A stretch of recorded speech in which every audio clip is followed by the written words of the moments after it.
Hi అండి. అందరికీ నమస్కారం. Welcome to my channel. ఈ వీడియోలో ఏపీ ప్రభుత్వ ఉద్యోగులకు, పెన్షనర్లకు డీఏలపై గుడ్ న్యూస్ అండి.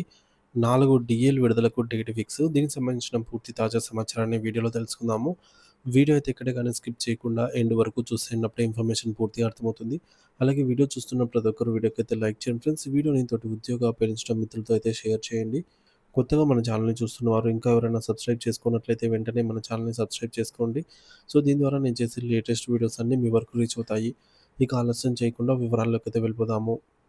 ఫ్రెండ్స్ ఇక విషయానికొచ్చినట్లయితే ఆంధ్రప్రదేశ్ ఉద్యోగులు, పెన్షనర్లకు దీపావళి కానుకగా డీఏ విడుదలపై కీలక నిర్ణయము. ఆంధ్రప్రదేశ్ ప్రభుత్వ ఉద్యోగులు, పెన్షనర్లు చాలా కాలంగా ఎదురుచూస్తున్న కరువు భత్యం డీఏ విడుదలపై చివరకు శుభవార్త అందింది.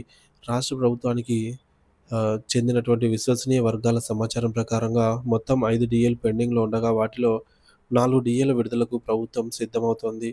ఈ నిర్ణయం అమలైతే రాష్ట్ర ఖజానాపై సుమారు రూ. 160,00,00,000 అదనపు భారం పడనుందని అంచనా అయినప్పటికీ ఉద్యోగుల సంక్షేమానికి ప్రభుత్వం కట్టుబడి ఉందనైతే ఇది స్పష్టం చేస్తోంది.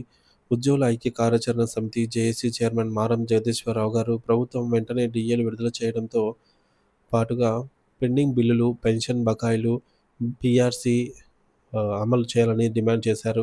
ఆయన మాట్లాడుతూ దీపావళి పండుగ సందర్భంగా ఉద్యోగులకు ప్రభుత్వం పెద్ద ఊరట కల్పించాలని పేర్కొన్నారు. ఉద్యోగుల జీవితాల్లో వెలుగులు నింపేలాగా ఈ నిర్ణయాలు ఉండాలనైతే ఆకాంక్షించారు. ఇక పొరుగు రాష్ట్రమైనటువంటి తెలంగాణలో కూడా ఉద్యోగుల సమస్యలు చర్చనీయాంశంగా మారాయి. అక్టోబర్ 14న ఉద్యోగ సంఘాలు రాష్ట్ర బంద్‌కు పిలుపునిచ్చాయి.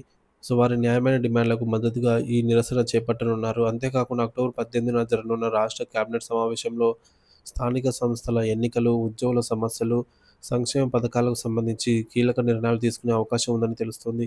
తెలంగాణ ఉద్యోగులు కూడా తమ సమస్యలకు పరిష్కారం లభిస్తుందనైతే ఆశిస్తున్నారు. మరోవైపు కేంద్ర ప్రభుత్వం కూడా ఉద్యోగులకు పండుగ గిఫ్ట్ ప్రకటించింది. ప్రస్తుతం ఉన్నటువంటి 55% డీఏ పైన మరొక 3% పెంపు ప్రకటించడం ద్వారా డీఏ మొత్తం 58%కి చేరింది. దీంతో దేశవ్యాప్తంగా 49,19,000 మందికి కేంద్ర ప్రభుత్వ ఉద్యోగులు 68 లక్షలకు పైగా కేంద్ర ప్రభుత్వ పెన్షన్లు లబ్ధి పొందనున్నారు. ఈ నిర్ణయంతో కేంద్ర ఖజానాపై దాదాపు రూ. 10,000 కోట్ల భారం పడనుంది. దేశవ్యాప్తంగా ఉద్యోగులకు ఇది నిజంగానే తీపి కబురని చెప్పాలి. 2 తెలుగు రాష్ట్రాల్లోని ఉద్యోగులు, పెన్షనర్లు పీఆర్సీ అమలు, డీఏ విడుదల, పెన్షన్ బకాయిల చెల్లింపు వంటి అంశాలపై దీపావళి పండుగకు ముందు సానుకూల నిర్ణయాలు వస్తాయని ఆశాభావం వ్యక్తం చేస్తున్నారు. వారి దీర్ఘకాల డిమాండ్‌లు నెరవేరాలనైతే కోరుకుంటున్నారు. మొత్తంగా చూస్తే ఈ దీపావళికి ఉద్యోగుల కోసం నిజమైన శుభవార్త, పండుగగా మారే సూచనలు బలంగా కనిపిస్తున్నాయి. ఉద్యోగుల మొహాల్లో చిరునవ్వులు పూయించేలాగా ప్రభుత్వాలు తగు నిర్ణయాలు తీసుకుంటాయనైతే ఆశిద్దాము.